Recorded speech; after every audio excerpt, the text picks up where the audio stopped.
Aren't you a little short for a stormtrooper?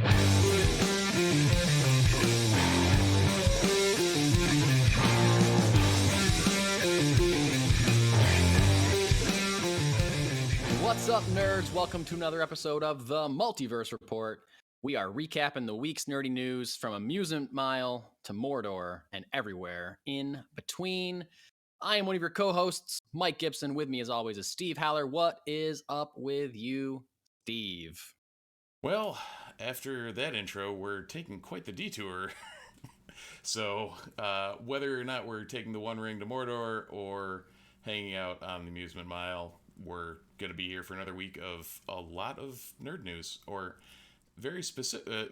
It's probably going to be another one of those, not a ton, but quite in depth, because there's a lot of things we really do want to talk about. Yeah, and we got 4 stories from 4 main fandoms, 4 really big fandoms here. Each had something to talk about this week. And we're going to dive in various levels of intrigue and excitement for all 4. But we're going to dive in first with the DC universe, kicking things off with some information about The Batman that came out this week. The Batman, written and directed by Matt Reeves, starring Robert Pattinson and many others. Comes out on March 4th, my birthday, 2022. We're getting very close to the release of this highly anticipated movie. And this week, actually even today, there was a big Empire magazine dropped a big article, in-depth interview with Matt Reeves and cast members of the Batman.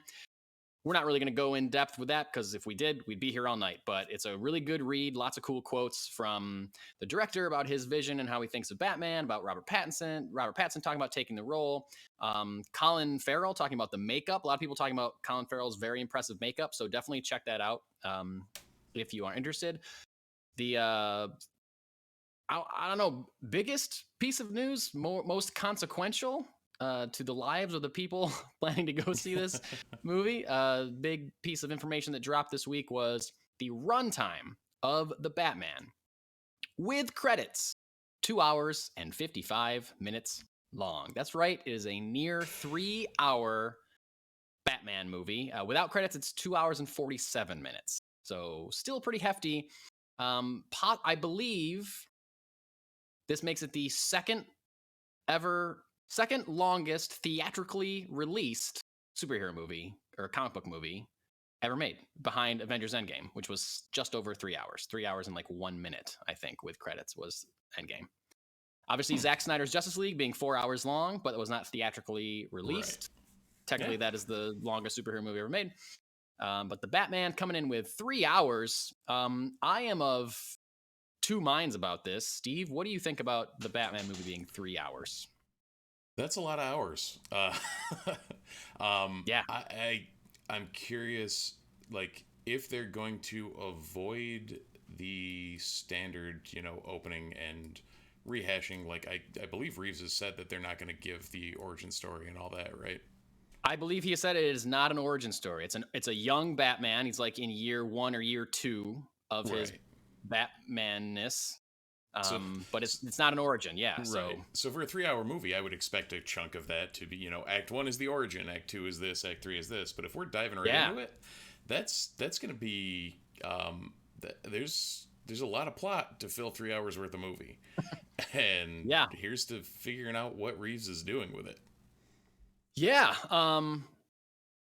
Like I said, I'm of 2. We're stay tuned in a second. We will get a quote from Matt Reeves about. Kind of about what you just said about what he is doing with it. Not super in depth, but a little bit of a description of the plot, more so than we've gotten so far. But as far as the runtime is concerned, I am of 2 minds of it. Where one, maybe the more obvious for somebody that co-hosts a nerd news podcast and someone who is a huge Batman fan. My first reaction is, wow, 3 hours. Give me all 3 hours of that right now. Yep. That's amazing that I get a 3-hour Batman movie. I can't wait. Hooray. The other part of me that is more of a realistic, just like film fan, moviegoer, is 3 hours is it's a long time. That's asking a lot of an audience. And yes, Batman is like possibly the most well-known, well-liked superhero of all time, possibly the most popular. But that's a lot to ask, and that's a lot to ask of. It's not like this is like part 3 of a trilogy. You know, this is not an Avengers Endgame that has warranted a 3-hour runtime. This is the first entry in a new series of Batman movies. So it's kind of surprising that it would be 3 hours long. But then when I think about that, I think about Warner Brothers and their relationship with superhero movies and their seemingly, until recently, inability to keep their hands off of a director's vision. I feel like only recently they've really just started letting filmmakers make their movies. When Zack Snyder was in charge of the universe, there was a lot of nitpicking and pawing, especially after Batman versus Superman, Dawn of Justice came out. And that movie is like 2 hours and 40 minutes long. The theatrical cut is almost 3 hours long. It's a very long movie. And ever since that movie, they were, Justice League had to be, the Joss Whedon version had to be tight 2 hours, couldn't be over 2 hours long. And, they wanted to cut things about Wonder Woman, but they didn't because they didn't even think it was going to be good. And, this movie had to be this. And, their Suicide Squad had to be completely re-edited or whatever. It's just all these, they can't keep their hands off it. Right. But now, if they're comfortable releasing a 3-hour movie, that tells me that a lot of people have a lot of faith in that this movie, a lot of faith in how good this movie is, and that it warrants a 3-hour runtime. If they're not saying, no, Mr. Reeves, cut it down to 2 hours or cut it down to an hour and a half or whatever. Yeah. If they're letting him make it 3 hours, then they know they have something really good. I think that's how I look at it. Yeah, I mean, that doesn't, it bodes well for the vision and what they're looking to do. Not the vision, that's a different topic, but the vision for the movie and what Reeves is trying to do. Not in a suit and married to Wanda, but it's going to be intriguing because if they're going all in, I mean, I guess from the Rogues Gallery that we've seen, there's a lot that's going on. So 3 hours doesn't hurt. I also just realized that right there is the Lego Amusement Mile. Oh, nice. So there you go. One of my friends gave it to me for my son, and I was like, oh, randomly I looked down and I'm like, oh, there it is. So maybe we'll see that in live action. Maybe. The other thing that it tells me, that it's 3 hours long, tells me that all of the trailers we've seen have shown us nothing of this movie, really. Right. Or they could have shown us absolutely nothing. They all the if it's 3 hours long, all the trailers could be from the first half of the movie. And we don't really know. So there is a lot to this movie that we know nothing about. Right. Which is very exciting. Like, are they introducing other characters we're not expecting? Are they doing, where is the plot going to go in 3 hours? Like you said, it's a lot of plot. Yeah. And speaking of plot, we did get a quote from Matt Reeves that kind of describes the plot of the movie a little bit more than we have seen before. And there's no spoilers, obviously. This is kind of what I'm about to read.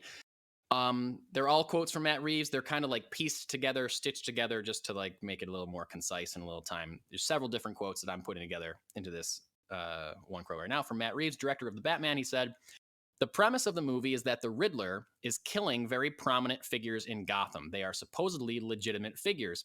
And in the wake of the murders, he reveals the ways in which these people were not everything that they said they were. And you start to realize there's some kind of association. And so just like Woodward and Bernstein, you've got Gordon and Batman trying to follow the clues to try to make sense of this thing in a classic kind of detective story way. The story is, in addition to being almost a horror movie and a thriller and an action movie at its core, it's also very much a detective story." Yeah. So I think that's that hits the nail on the head of what we're all hoping for. So yeah, I think so. The fact that he describes it as almost a horror movie is, I don't know what to make of that, but it makes me excited. I'm very excited about it. They did also call New Mutants a horror movie. So yeah, that's true. Yeah, it's true. But I feel like in the case of New Mutants, that was a director whose hands were very much tied to what he could do Right. to make that a horror movie. The movie, I think that he wanted to make it more of a horror movie than the studio let him. It seems like Matt Reeves had kind of carte blanche to do whatever he wanted here. And if he's calling it a horror movie, a thriller, an action movie, and a detective story, you could do all that in 3 hours. Yeah. I feel. I mean, maybe that's what each act are. Yeah. Break it up. This is maybe. our horror act. Yeah. This is our detective act. You never know. Like, I would love for there to be some like surprise villains in this movie. Like, you know, you give me a fight scene with Killer Croc, that could be terrifying or something. And, you know, a live action Killer Croc, or I don't know, Clayface. I don't think we're going to see Clayface in this movie, but, you know, a 3-hour runtime also kind of gives room for all these characters that we know are in this movie. The Penguin, Carmine Falcone, Catwoman, and the Riddler. Like, it's a lot of big characters to balance, but if you got 3 hours, you can make it so it doesn't feel like Spider-Man 3. You know? Yeah. It can feel more natural, let everything kind of flow. Right, and I mean, oh God, what's his name? Penguin. Colin Farrell? There you go. Has already said that he's not actually in a ton of the movies. He's not even really in it much, yeah. That takes one of the rogues gallery out. Yeah, I know. So yeah, despite not necessarily being excited about it, you know, sitting through a 3-hour movie, that's the thing. Once I'm gonna go in being like, oh, it's 3 hours. Like, I'm gonna like dehydrate myself before I go to the theater so I don't have to pee like during the movie. Like, that's my biggest thing. Like, if you're gonna make 3-hour movies, then you got to give us an intermission. Bring back intermissions. Yep. Right. Just come on. It's great. When I mentioned when I saw Spider-Man No Way Home, a fire alarm went off in the theater. Maybe I didn't mention it. I think I did. Yeah, I think you did. Fire alarm went off in the theater, and we had to go outside for 20 minutes. And I was like mad. Well, not mad, but I was like, you better let me back in. But once they did, I was like, oh, it's kind of nice. I got to stretch my legs. I got to, like, you know, just kind of hang outside, get some fresh air, have a little sip of my drink or whatever. Went back in, finished the movie. It was great. Give us intermissions back. Come on, theaters. We're not going to go anywhere. We want to see the rest of it. Let us, you know, whatever. Oh, yeah. Anyway, so that is the Batman. I keep getting, as if I couldn't be any more excited to see this movie. They keep finding ways to make me more excited about it. Quotes like this about the plot and having it be 3 hours. I can't wait. Yeah, and I mean, at this point, just anything about this movie is going to be. I think until March 4th, we are officially on Spider-Man levels with the Batman. Yeah, and it's crazy that this is the first quote that really describes any of the plot. Yeah. At all. Like, I don't know that there's even an official plot synopsis. Certainly not one that says that gives enough that gives that a level of detail.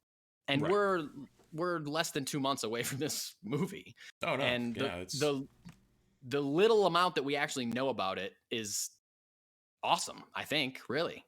Seems it so far. And I mean, the clips we saw in the trailer we've seen, especially if that's mostly early footage with a couple of later things interspersed.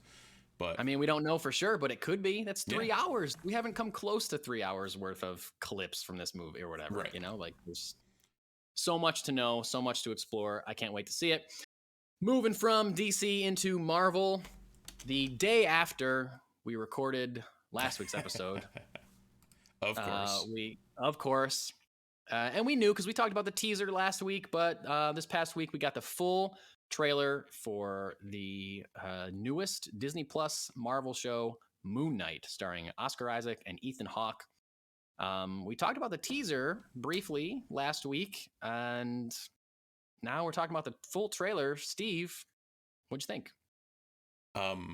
I didn't think I could possibly be more hyped for this.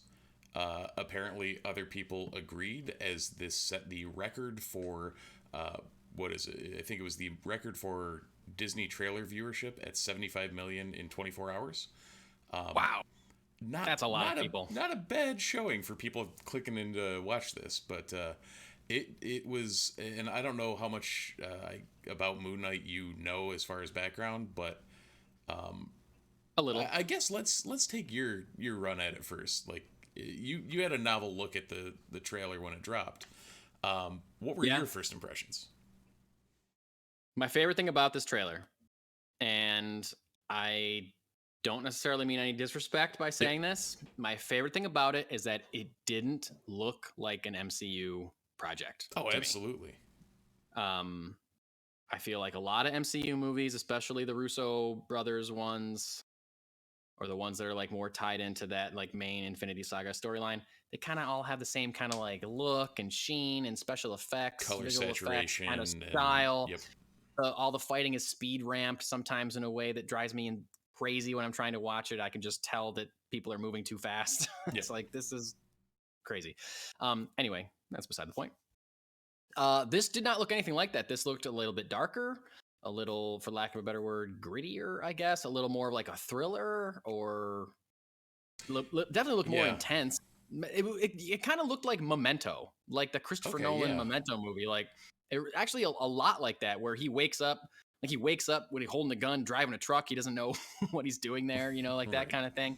It was definitely giving me those kind of vibes.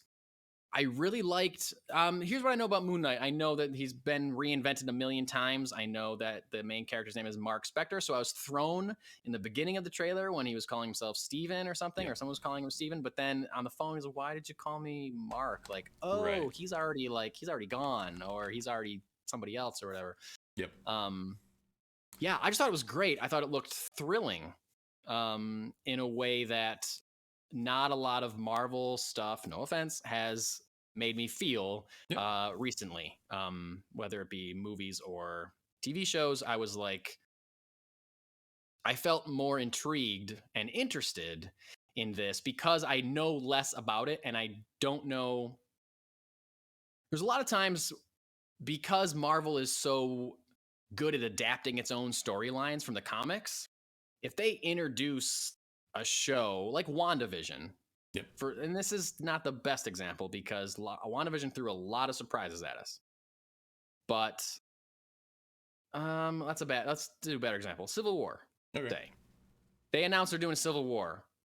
You and me, people like us, we know more or less the plot of that movie. There's going to be changes, obviously, because they can't do everything that the comics did. But we know there's going to be something between Cap and Steve, and they're going to fight at the end of it, and that's going to be it. Like, you kind of know where it's going. Right.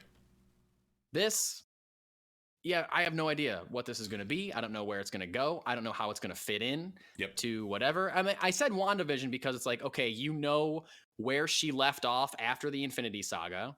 You know that Vision is dead. You know that she was in love with him. She's on her own. But wait, how is Vision alive? Oh, okay, they're stuck in a show. So there's like a lot of like mystery to it, but you kind of know where that character is emotionally. So you can kind of like picture it, or you can theorize or something. Like, this is just like clear blue sky, blank piece of paper. You're flying blind. What is this?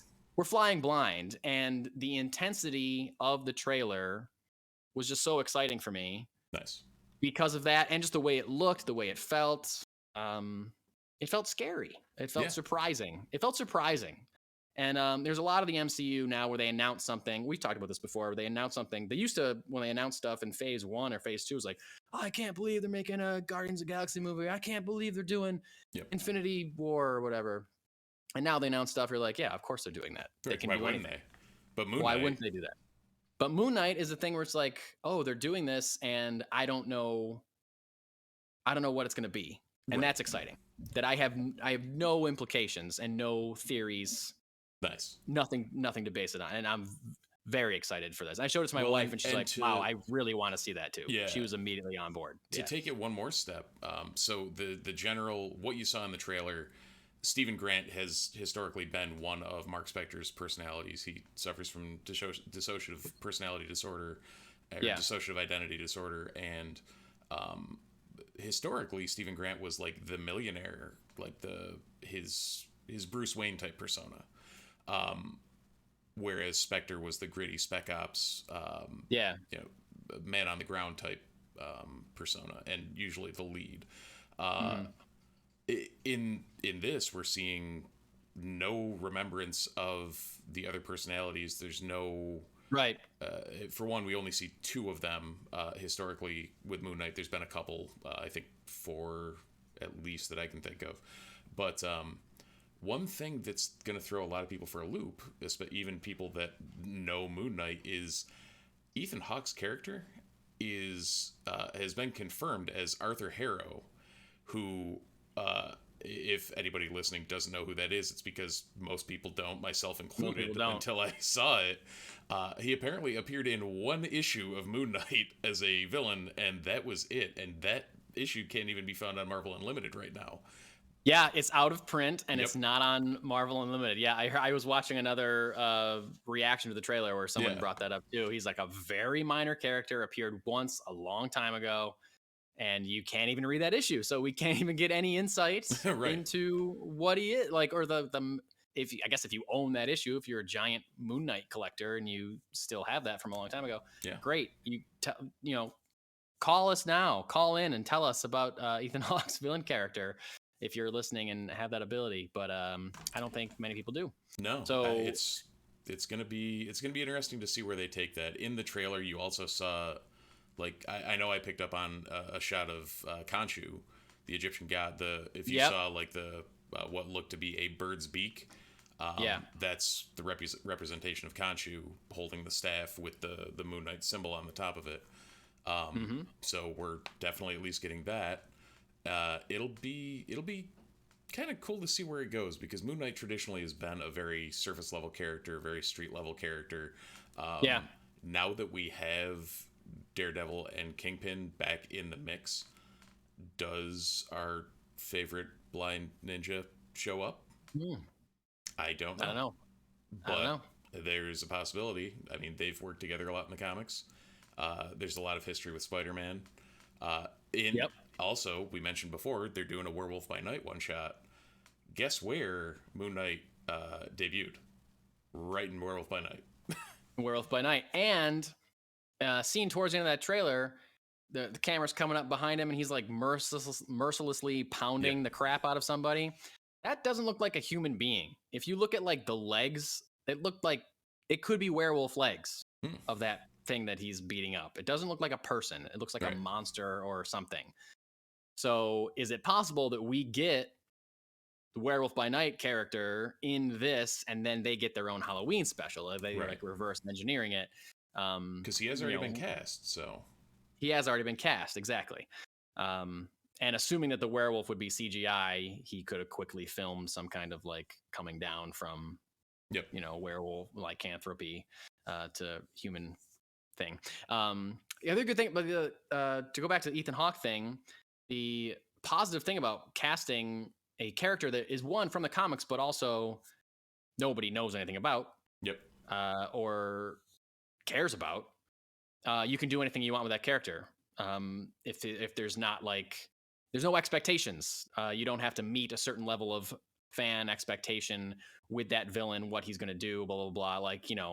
Like we'll see when we get a new Magneto or a new Doctor Doom or whatever, there's going to be fan hype and expectations for this character has to be a certain way and blah, blah, blah. That's why, I mean, spoiler alert for our Peacemaker talk later in the episode, but that's why Peacemaker is so great, because nobody cared about this character at all. He was a he's a Z level DC villain that Warner Brothers is like, yeah, do whatever you want. It's not like you're making a Superman show or something, and then the director has completely creative freedom to do whatever he wants with that character and makes it great. And I think that's a big plus in Moon Knight's corner for their villain, because we don't know who he is, we don't know what he's going to do, and that's great, because we don't care what he does. Or we'll be surprised and we'll go along with it no matter what. We're not like, well, in the comics he wouldn't really do that. Literally can't say that about this guy because he's been in one comic.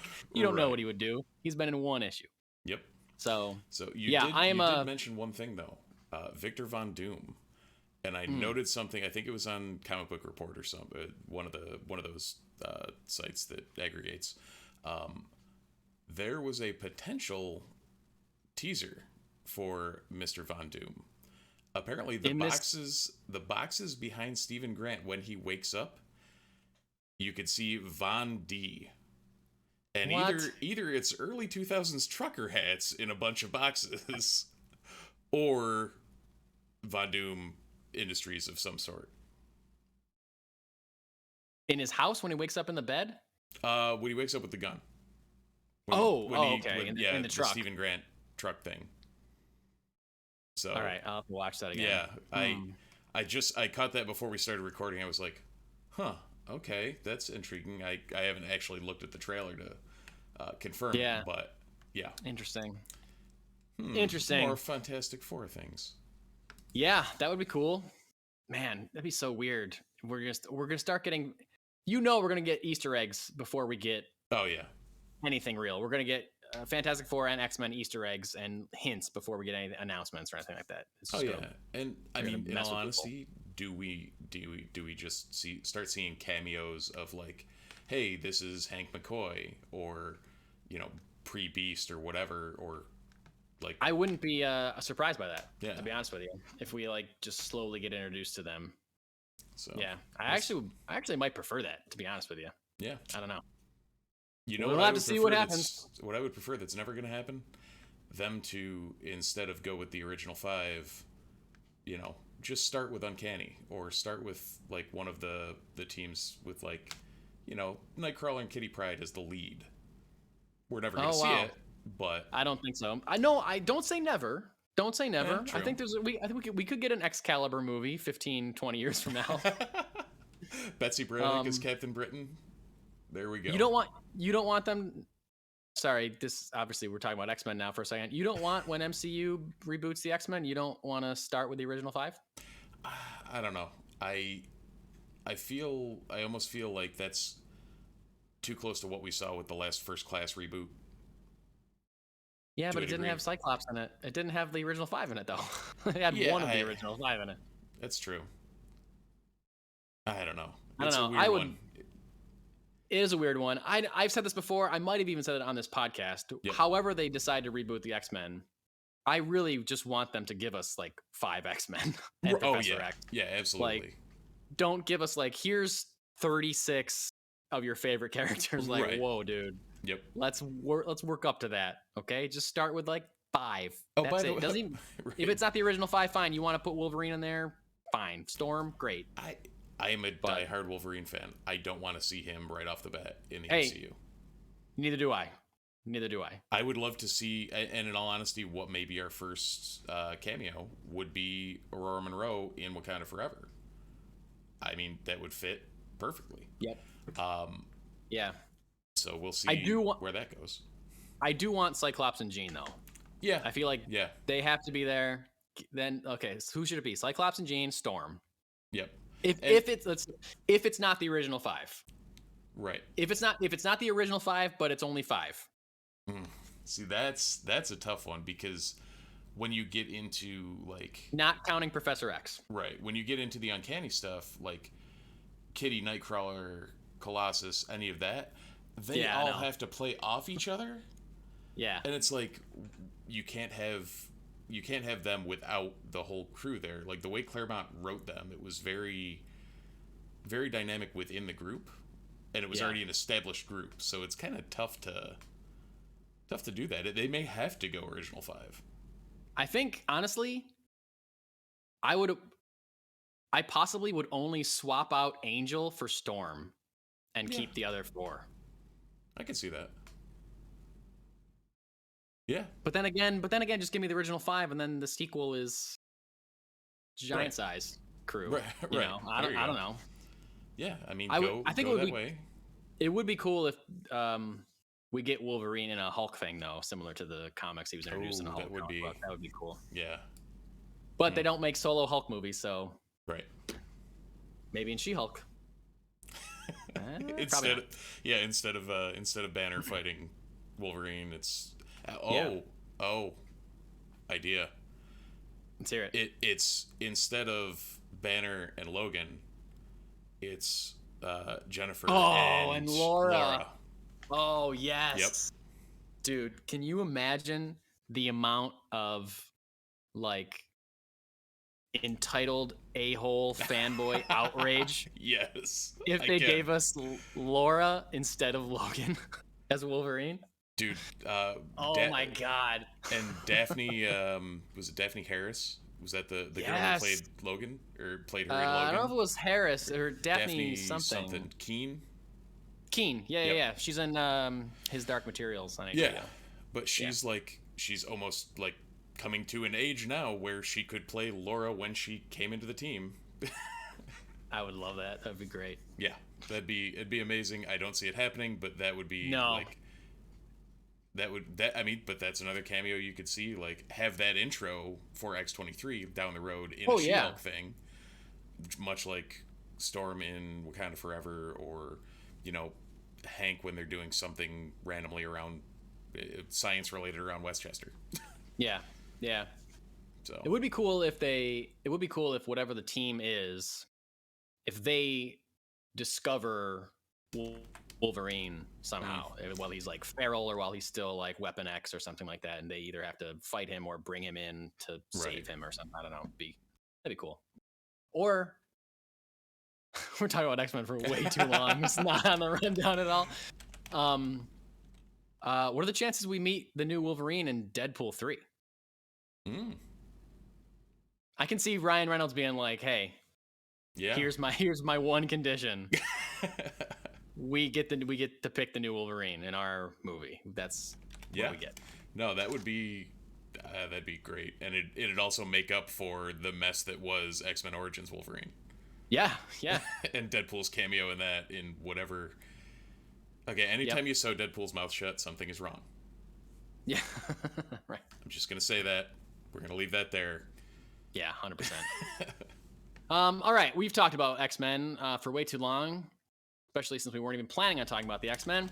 So we're gonna move on to a universe that, sadly, we don't talk about very much on this show because there's not a lot going on, and it's crazy. Pretty soon, we're going to be talking about it a lot more, right. I think. Because September, it's going to pick up. Yeah, specifically in September. It's crazy to me that Lord of the Rings stuff isn't somewhere. They're not making comics. They're not making movies. They're, obviously Amazon spent a $250 billion on the rights, so no one else has the rights to do that. But it's crazy to me that there's nothing else. This is a huge fandom that's out there, and there's nothing else being made. They're just purposely starving nerds. So by the time this fucking show comes out, we're all just chomping at the bit for it and can't wait. And I think it's working because I don't know. Alone, this is going to be one of the most expensive television shows ever made. Isn't it like $500,000 per episode or something insane? It's like $500,000 per episode. Yeah, it was the numbers that Amazon put into this were just not right. Yeah. So even if I didn't care about, even if I wasn't interested in watching Lord of the Rings, I feel like I would watch to be like, I got to see what $500,000 per episode looks like. It better look like real. I don't know. It better somehow reach out into my living room and make it seem like I'm in. It better do everything that the Wheel of Time adaptation did not at this point. Yeah. So I don't. I'm looking. Yeah. I'm looking for Lucasfilm and James Cameron level of effects, ratcheting up effects. Yep. What they look like and stuff. Anyway, Lord of the Rings. We got not a full trailer. We got a title reveal trailer for the new Lord of the Rings show. And let me reveal the title as the trailer did. It's called Lord of the Rings, The Rings of Power. Ooh. Huh. So the ring show's about a ring. Yeah. Okay. Good job. Good job, guys. I know. I'm of two minds about this too. One, it's kind of like, what else are you gonna call it? You can't get too far away. You can't call it Lord of the Rings, The Secret of the Elves of the blah blah blah blah blah, because then people will be like, that sounds too crazy. I'm not gonna watch that. So it's got to be simple. Yeah. So I get that, but at the same time, it's almost, you say the rings twice in that. You say the word rings right twice. Yeah, I mean, Lord go with of the Rings of Power. Right. I'm not gonna lie. It's almost like Sebastian wrote the title. My 4-year-old wrote the title. Yeah. But what's this gonna be about? The Rings of Power. Okay, what are we gonna call it?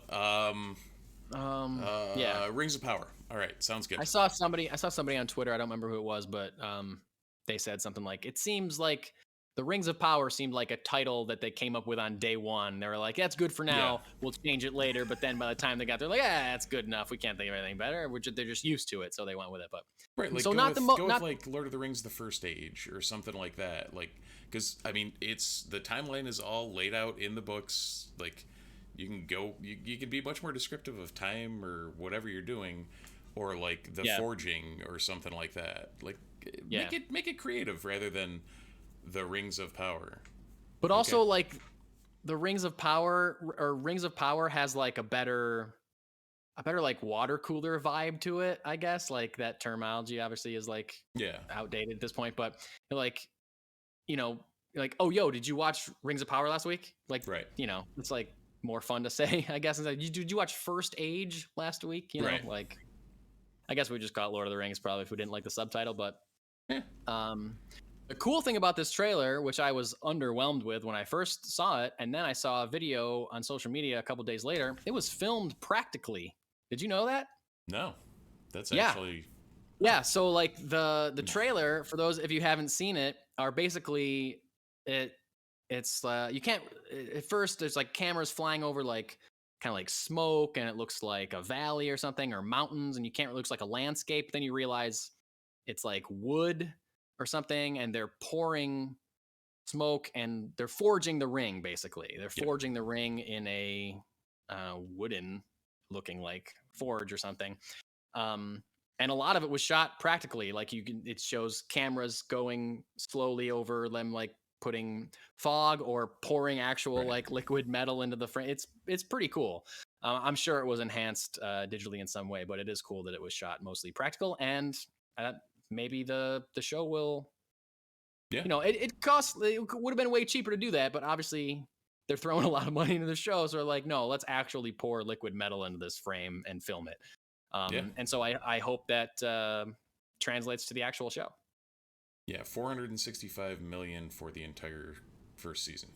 Oh, okay, first season. It's still a lot. I thought it was per episode, but that's still a lot of money. Well, no, $465 million. Oh, million. Yeah. Okay. Game of Thrones by season 8 was $1 million an episode. So this is what, 3 times, 4 times more? I'm assuming 10 episodes. So yeah. Wow. How? I don't know, but we'll find out in September. Hopefully some more before. Yeah, I mean, I'm not the biggest Lord of the Rings fan. I'm into it enough to watch it, but honestly, it's the fact that they're spending so much money on this show. That is currently the number one reason for me to watch it, I think. Like, you need to see the spectacle. I got to see what this is going to be. Mm-hmm. And I'm sure we'll talk a lot more about it once we get some footage, once we get a trailer, and of course, once we actually start seeing the show. So, all right, moving from Lord of the Rings to a galaxy far, far away, we're talking Star Wars. Not too much to dig into here because there's not a ton of information, but exciting nonetheless. Casting continues to go on with the Disney Plus Star Wars Ahsoka show.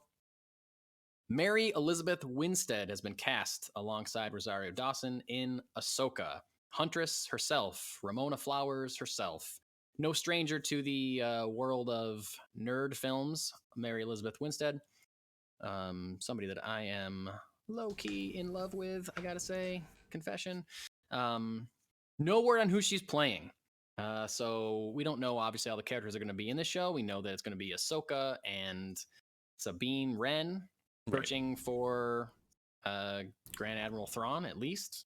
Possibly Ezra as well. No, there's been rumors about Admiral Thrawn and Ezra being cast, but we don't know that for sure. Maybe they're not in it at all. So and they definitely weren't anybody that's been announced as cast, because it's been Rosario Dawson, Hayden Christensen reprising his role as Anakin Skywalker. Yeah. Which, how that fits in, I'd assume has to be a flashback of some sort, but... Or Force Ghost situation, yeah. Right. Natasha Liu Bordizzo as Sabine, as you mentioned. Yep. And then the only other casting besides Mary Elizabeth Winstead has been Ivana Sakno, who also is an unknown entity. So we have 2 casting confirmations of people we have no idea who they are.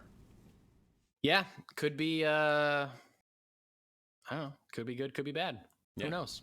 I feel like, I mean, Mary Elizabeth Winstead is a named actress, so I feel like the role is probably substantial. Maybe she's the main villain or one of the main villains or a recurring foe, or I don't know. Maybe she's, I don't know. She could be anywhere. It's Star Wars. Could be anybody that we've never met before. Doesn't have to be someone we know. Right. I was trying to run through the mental Rolodex of villains from the Thrawn era that were female that I got nothing. Yeah, it's all new. It's a Wild West out there. Who knows what David Filoni and Favreau are going to throw at us. But I keep getting excited for that show. I don't know. Absolutely. More Star Wars. I'm down for Star Wars. We're going to be talking about Book of Boba Fett, obviously, at the end of this show, along with Peacemaker. Both those shows continue to be cool. But for right now, we're going to jump into comics and a couple of cool stories this week. Going to touch on a couple things in the one-shots, but I believe the biggest one that came out was the announcement that DC is doing a book called The Death of the Justice League. Justice League number 75, coming this April, will be the final issue of the Justice League series. I mean, for now. Right. What, you think they're never going to make another Justice League book? Nah. This is DC's way of celebrating the 30th anniversary of the Death of Superman arc that also happened in Superman 75, by the way.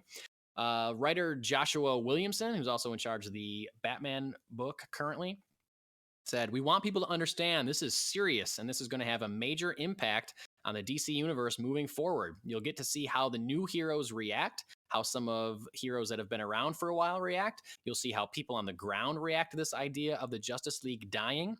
And then you'll get to see how all the villains react. What happens when they know the Justice League is gone?" So they seem pretty serious about this idea that, I guess the idea is that all but one of the Justice League is going to die.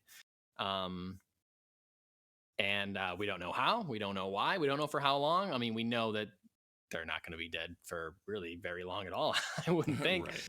So by Williamson's quote, this is't going to be like Deadpool kills the Marvel Universe or anything. Like, this is going to be this is real implications. This is main continuity. Yes.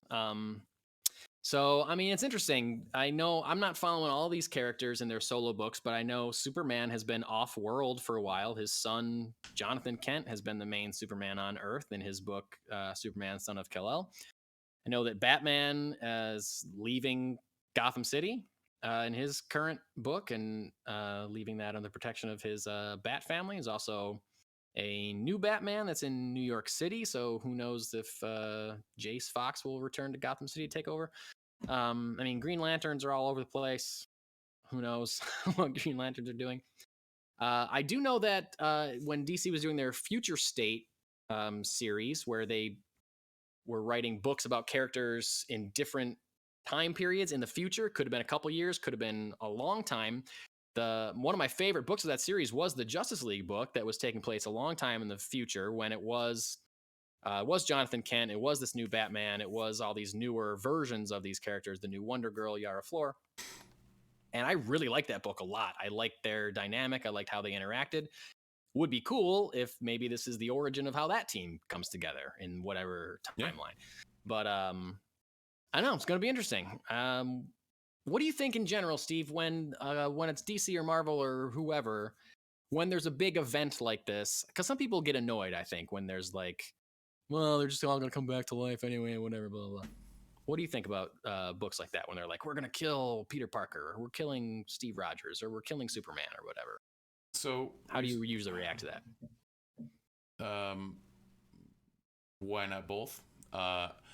If it's well done, they're great. And most of the time it's not well done. Like, most of the time it's just a lot of these big events and like deaths of blah blah blah usually end up just being a big ploy to sell books, which I understand they have to do. It's kind of the industry and kind of what they do. That said, it's like, okay, Death of Wolverine was good. I mean, Sewell did a fine job with that, and it allowed Laura to come to the forefront.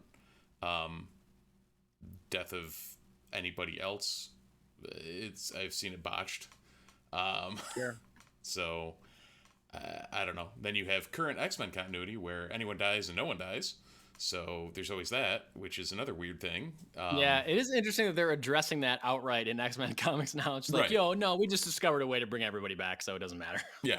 Yeah. So okay. it's it's a trope in comics, and it has been for years. And sometimes it's well done, and sometimes it's not. I think that's about the only way I can go with that one. Yeah, I mean, I know.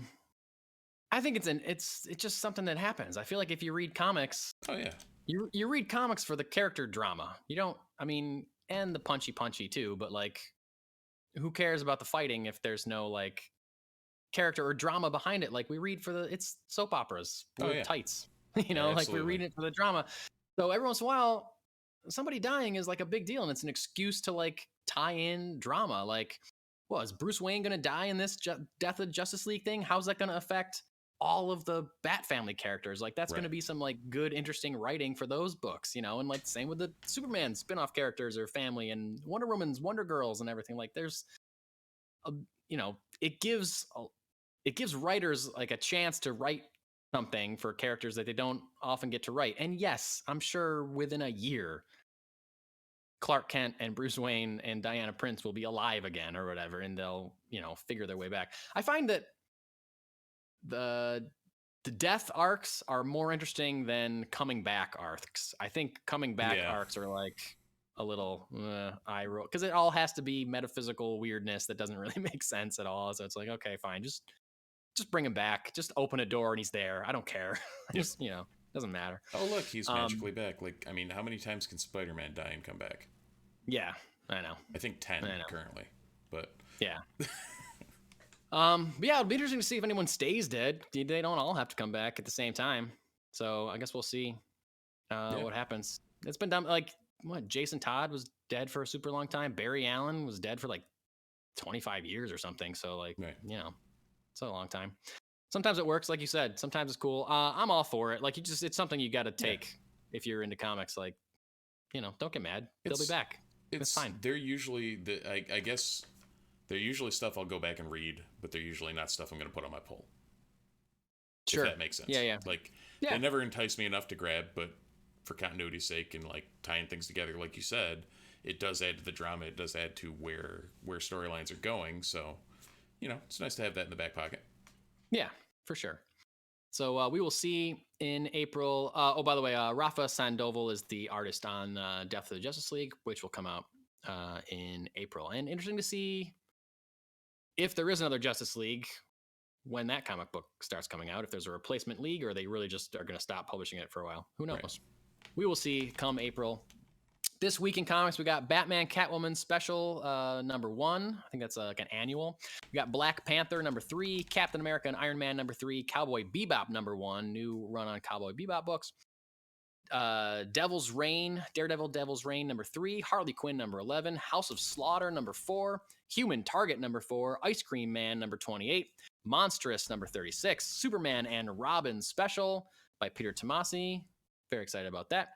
That's Jonathan Kent, Superman, and Damian Wayne, the Super Sons. Now they're grown up. So anyway, if you know what I'm talking about, you should be excited about that.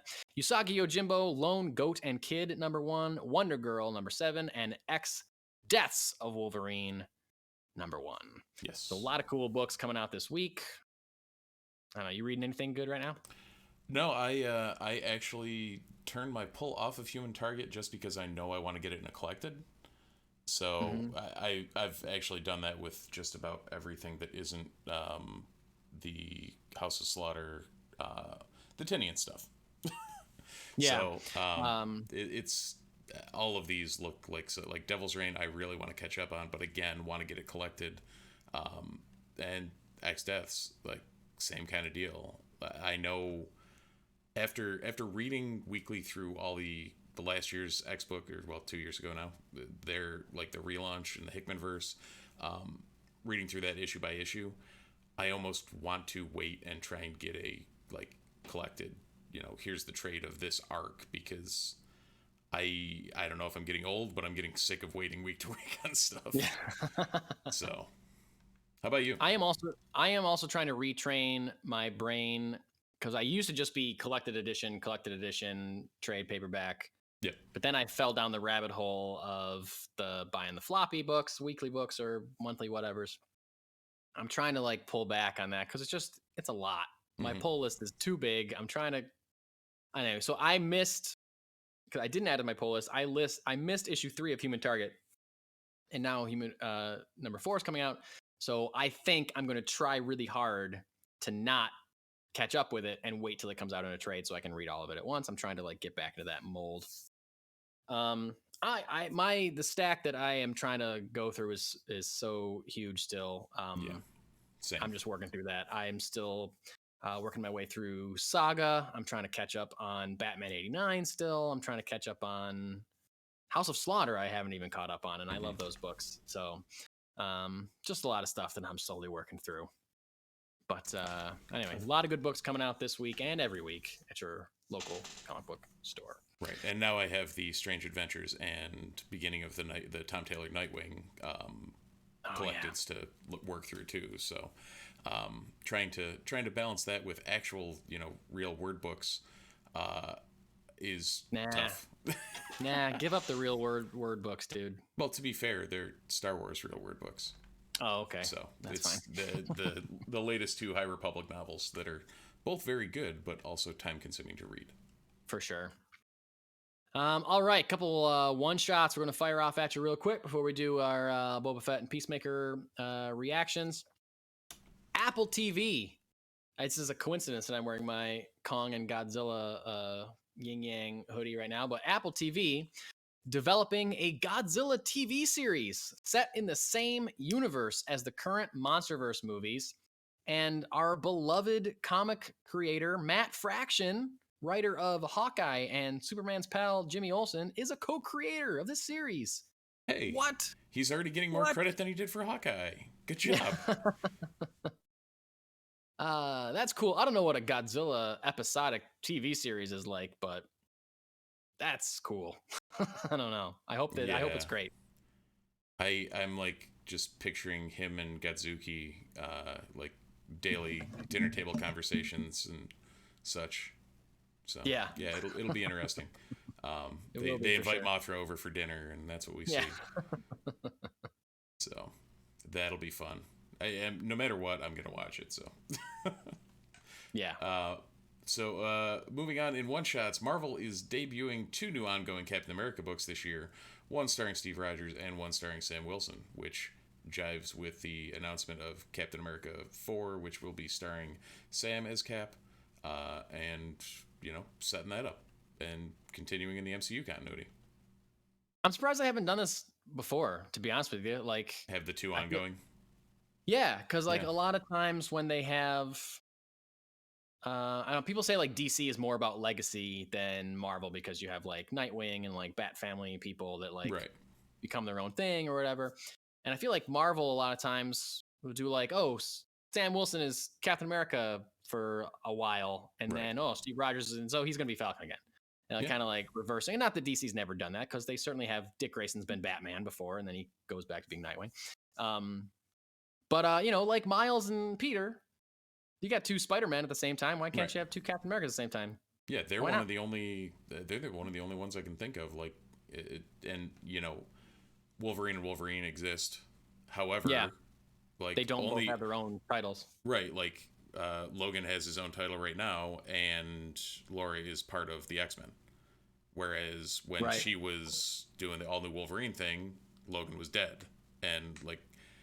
Yeah, there's space for 2 of the same. There's space for more. Yeah, so. Like I just mentioned, the newer like a new Batman was introduced, but they just moved him to New York City. Like, okay, great, yeah, well, you'll be one in Gotham and one in New York City. Fine, doesn't matter. There's like 10 Batman books anyway. Why can't one of them be a different dude? No big deal. So yeah, no, I think that's cool. Speaking of our boy James Tynion. It's been announced that James Tynion is going to write Sandman Nightmare Country for DC Black Label. It's a book within the Sandman universe. DC's been doing cool stuff with Sandman, not reigniting the ongoing main line with Neil Gaiman. I think they did that for a little bit, but they're kind of like doing spin-off stories within the same universe. I think that's cool. Nightmare Country is going to focus on the character of the Corinthian, which if you have read or listened to the Sandman, you know that character is terrifying. So excited to see someone that's so adept at horror writing like James Tynion IV taking on not only the Sandman universe, but one of the more terrible terrifying characters of that universe. Yeah, and what was he still on for DC? There was one book that he was still writing. It's creator, isn't it? The Nice House on the Lake.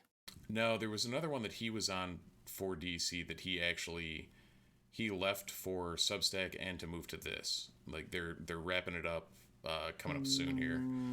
I don't remember. I read it yesterday. It's phenomenal audio here, but yeah, cool. Cool. Sandman. Here we are. Here we are. Speaking of our friendly neighborhood Spider-Man, apparently people went to see that movie because Spider-Man No Way Home is now the 6th highest grossing film of all time. That's a lot of people going to see Spider-Man. That's insane. I don't know. Yeah.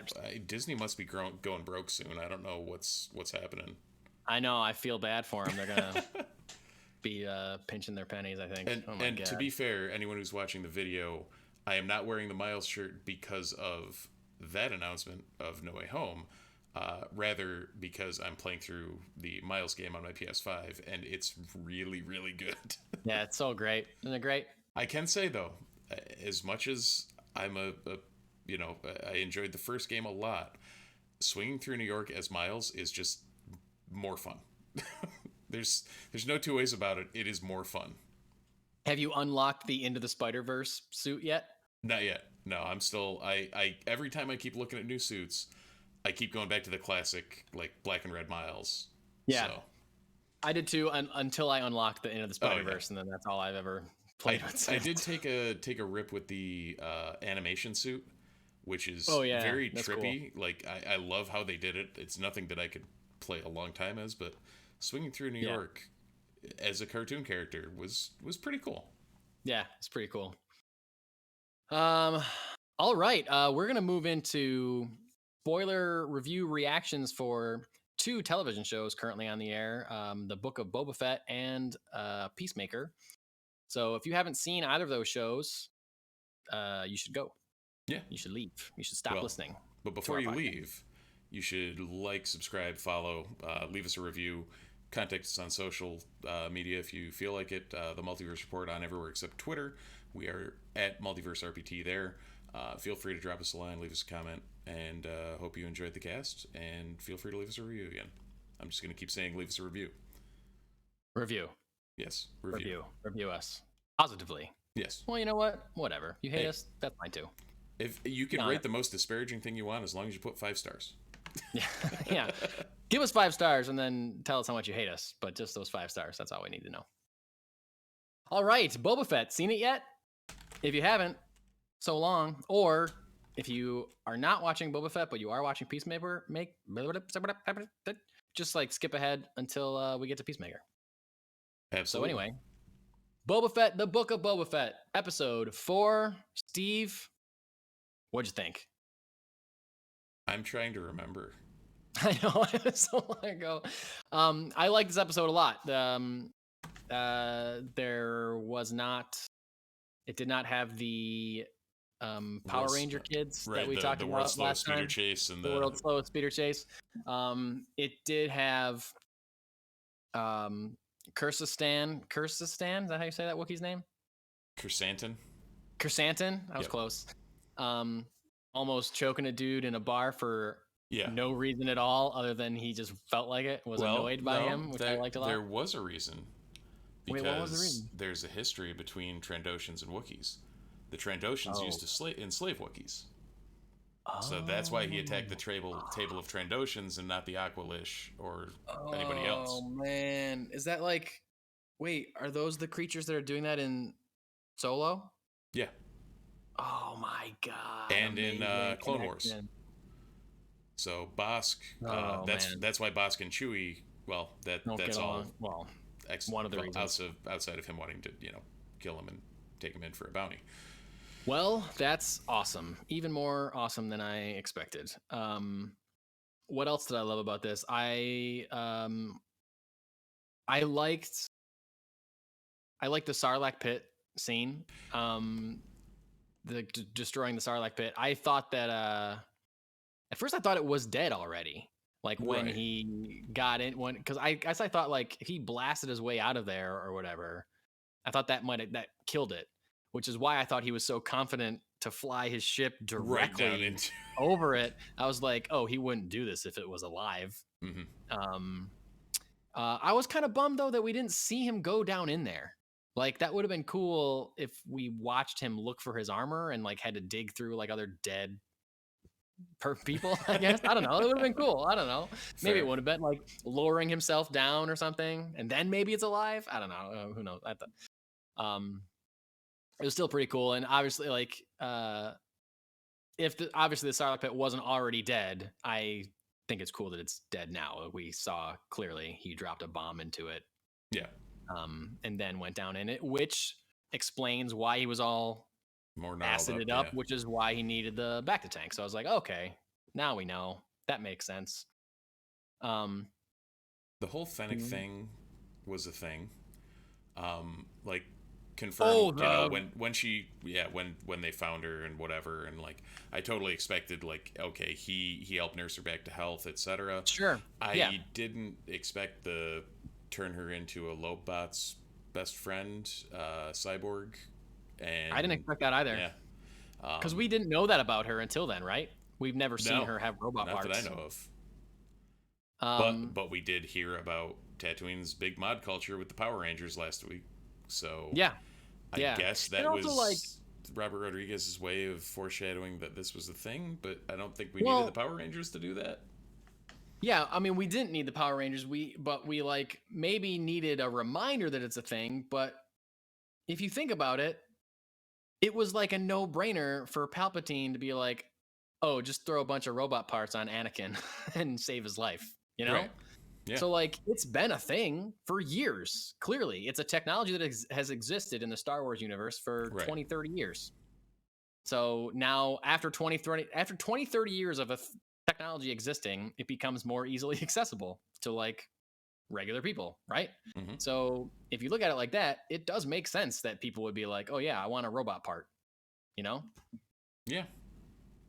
Like Luke got a robot hand pretty quick. It's true. It was like, no, like the first medical bay they brought him to, like, yeah, let's slap a robot hand on there. Like they got these parts hanging out. So I don't know. That made like the more I think about it, I was like, oh yeah, no, this technology has existed in this universe for a super long time. Well, so I mean that seems to be like, I know a lot of people are having trouble with Book of Boba Fett, and I'm enjoying it strictly from a, I can toss it on for an hour and it's something that I don't want to turn off. It's definitively not, grade A cinema, but it's entertaining. But like people are outraged over it. They're ruining Boba Fett, and it's like they're ruining the guy who literally had 3 minutes of screen time and then died to a blind guy hitting him in a jetpack and got eaten. What are they and ruining? Burped. Like ruining. There was a burp gag. He died to a burp gag. This comes back to this proves my theory about why people don't like Star Wars things. Yeah. Expectations. It all comes down to your personal expectations, what you thought was going to happen, what you thought a character was like. And maybe you do the research and you connect the dots in certain ways. Maybe you don't connect any dots at all. Maybe you're just going in thinking whatever. But like you're saying, if you look at the canonized version of Boba Fett that we got, it's not that impressive. Like he's clearly a skilled bounty hunter, but he's not a skilled enough badass to not get accidentally knocked into a Sarlacc pit and die. And like by a blind guy. By a blind guy. Exactly. So I don't know. Adjust those expectations. Right. Like, I don't know what you thought. Mark Hamill was going to be able to do as Luke Skywalker in The Last Jedi when he's in his 60s or whatever. But, he wasn't going to be like lightsaber twirling badass guy. I don't know. Mephisto, man. That's what they were expecting was Mephisto. Yeah. But anyway, people bring their own expectations to Star Wars, and that's why you don't like it. I wanted the prequels to be something. I didn't get it. I don't like the prequels. Like, people thought Last Jedi was going to be something. It wasn't. People don't like Last Jedi. We all thought Rise of Skywalker was going to be good. It's terrible. We don't like Rise of Skywalker. Yep. that one's less expectation based and more good or bad movie based. But again, that's my opinion and my expectations. So I went in with pretty low expectations, and it was still crap. I went in with low expectations and I enjoyed it. The first 2 times I watched it, I was like, I don't need this to be good. I just need it to be fun. And that helped me get by to the 3rd time I watched it, and I was like, this is dog shit. I came away, that was one of those where I walked out and I was like, I shouldn't not have liked that, but I don't think I like that. Yeah. We can do a special episode on why we don't like that someday. Yep. Yeah, where do you think Boba Fett makes a lot of campfires? Where do you think he gets the wood for those campfires? He's in a desert.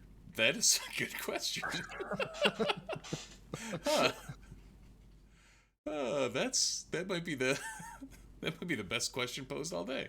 I mean, I guess he could go into town and buy some, but like imported wood. I guess, right?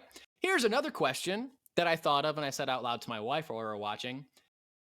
Since 1977, the general populace, Star Wars fans, have been assumed, because we were told as much by Luke Skywalker, that Tatooine is a dump rock, middle of nowhere. If there's a bright center of the universe, you're on the planet that it's farthest from. Nothing's going on here. It's boring. I can't wait to get out of here and join my friends and join the rebellion.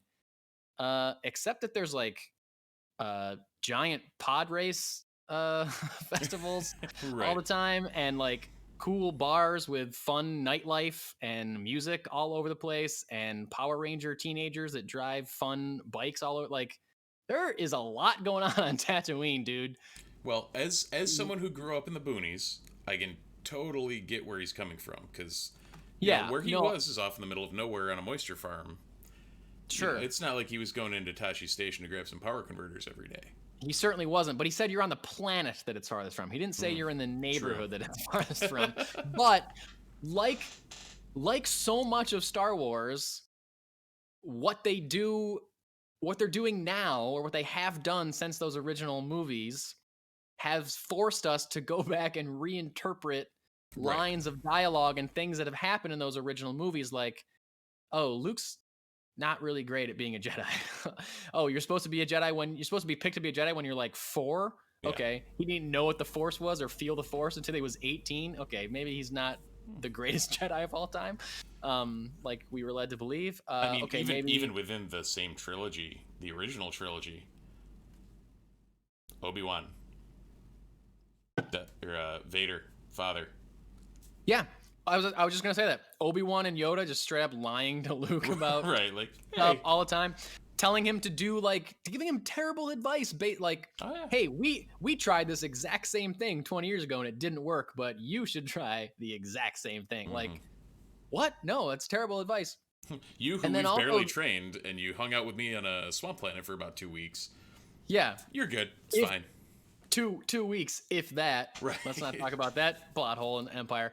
But also, like, now it's like, okay, well, now I have to interpret that line of, if there's a bright center of the universe, you're on the planet that's farthest from. I have to interpret that as him just being a whiny kid, like any whiny 18-year-old that hates their hometown and dreams of going somewhere bigger. Like, there's nothing to do around here. This place is boring. It sucks. Like, yeah, you could just go to Mos Espa and hang out with cool teenagers on mopeds, and you just don't do that. Yep. Anyway, I like this episode. I know, again, this show's not like lighting my world on fire, but I like it, and I'm going to watch it. And I don't know that I'll rewatch it, but, it's... I may just to see Chrysanthemum again, because they're doing a very good job with, if nothing else, the visuals on him. Yes, I really love how expressive he is. He's way more expressive than Chewbacca has ever been. Like, the eyes, and, like, we can actually see, like, we see his eyes better than we ever saw Peter Mayhew's eyes. Yep. I think as Chewbacca, it's very much more expression, and the brows and the mouth and stuff, like, they really work really well. Yep. So going from that, I mean, it's again, like you said, it's something that is just fun to watch. It's not gonna, I doubt it's gonna win any awards outside of maybe visual effects, but or Ludwig Göransson. I do love that score. So that credit, the end credits song is awesome. Yep. I really love it. So, all right. So moving from one show that we think is pretty good to another show that we think is really awesome. We're gonna talk about Peacemaker, HBO Max exclusive, written and directed mostly by James Gunn, direct spinoff from The Suicide Squad, written and directed by James Gunn. Episode 4. Wow, episode 4 of Peacemaker, episode 4 of Boba Fett. Oh yeah, because they dropped all 3 at once. Yeah, the first 3 came out at the same time. I love this show.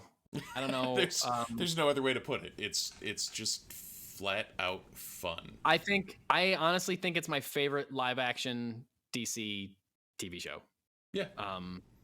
Outside of the nostalgia in my heart for the 66 Adam West Burt Ward television show, we're talking live action. I think this is better. I think I might like this more than Doom Patrol, which is crazy because I love Doom Patrol. I don't know. Watchmen is like next level. Yeah, that's amazingness. So I'm not gonna lie. I always forget Watchmen as a DC property.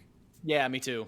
I mean, I do and I don't, but I'm thinking of like in continuity. mainline continuity superhero stuff. Yeah. So, but goddamn, I love this show. So this was a very vigilante heavy episode. A character that I'm seeing a lot of love for this character online. Another C, D, F, Z level character from the comics. Damn, man, you mentioned it before we started recording, but the scene when he gets himself arrested to go into the prison to try to kill Peacemaker's white supremacist father. Yeah. And that confrontation at that table where he's just praising black people and their accomplishments and their like contributions to white society. Yep. And how everything that they like as white rednecks relates back to a black musician. Oh my God, that was so good. Absolutely amazing. So perfect. And he just kicks the shit out of all of them. It was the best. So, oh my God, it was great. They're doing, so it's weird. Like this episode was much more exposition, much more serious, dare I say, than the other 3. Yeah, sure. Like definitely advance the plot more. You know, you always need some grounded episodes, and even a show as ridiculous as Peacemaker, it still had the one-liners, it still had the moments, but like this was definitely more of a drive the plot along and figure out where we're going. And apparently where we're going is that Clemson Nern is a butterfly. Yeah, so. that was cool. And also, geez, that was a cool, really cool cliffhanger. Interesting to see where that goes. But when you said that, I immediately thought of the scene before that, which was holy shit, that flashback.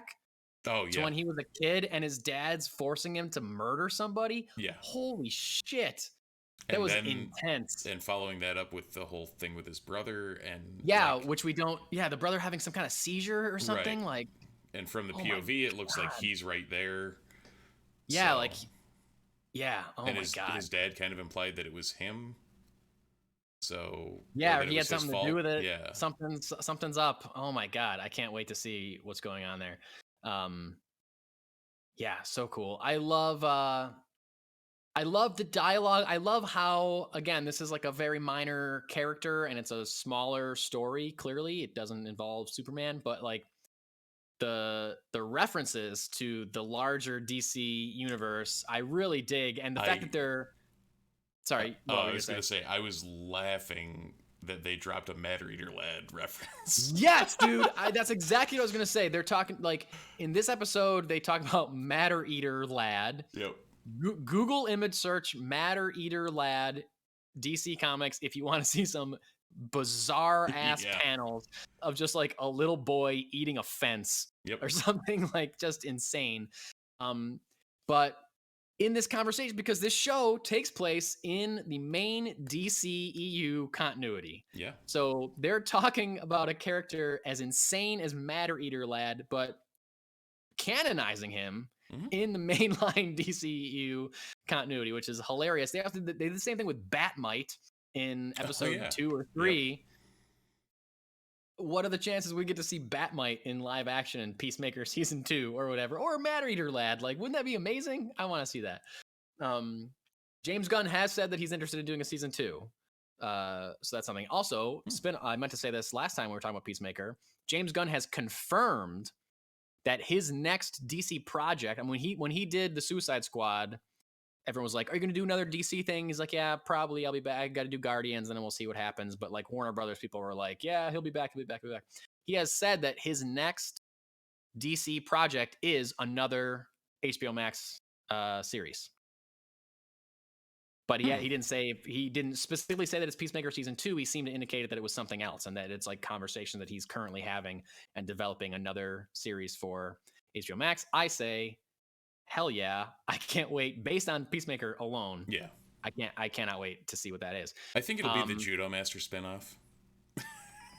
How great is Judo Master?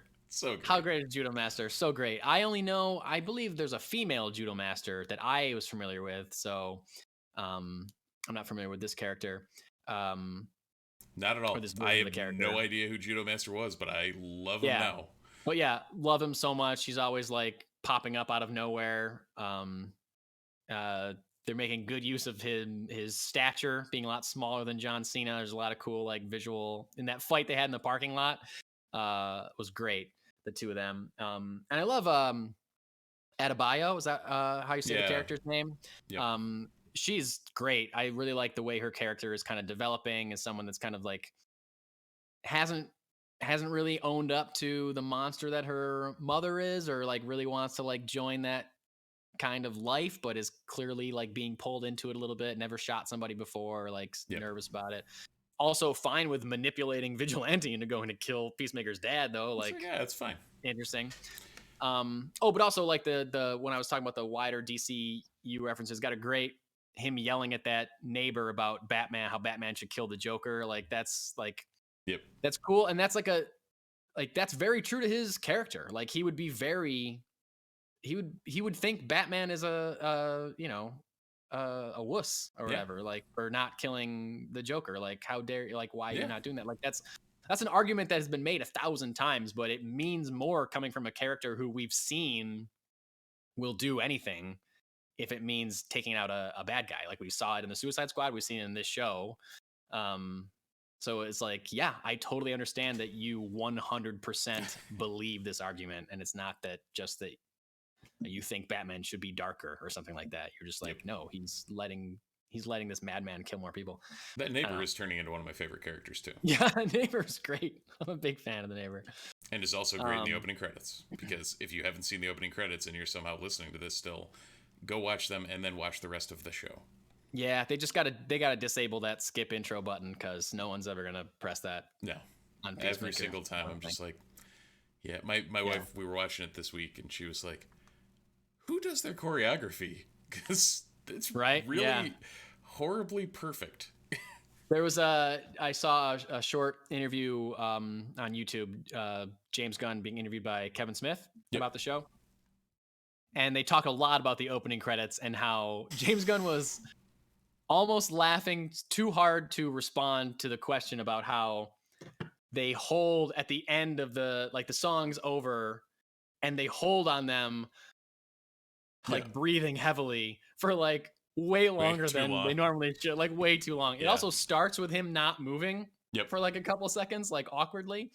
And he said that was purposeful. And James Gunn's laughing. He's talking about how he loves the Olympics and the gymnastics, how or ice skaters or whatever. If they do a good job or they do a bad job, if they do a good job, they have to hold this pose. With a big smile on their face. Or if they do a bad job, they're still they're kicking themselves, but they have to keep the same smile or whatever. And he's just almost in tears thinking about how funny he thinks that is and how he was so happy to incorporate it into the show. That's great.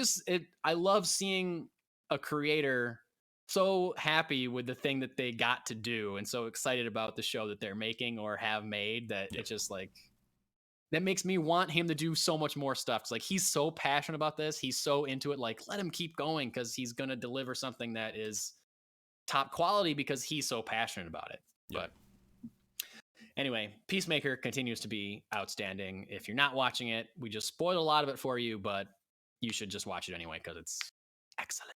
Absolutely. And I think that's it. I think that's our show for this evening, ladies and gentlemen. Yeah, like and subscribe and all that stuff that Steve said earlier.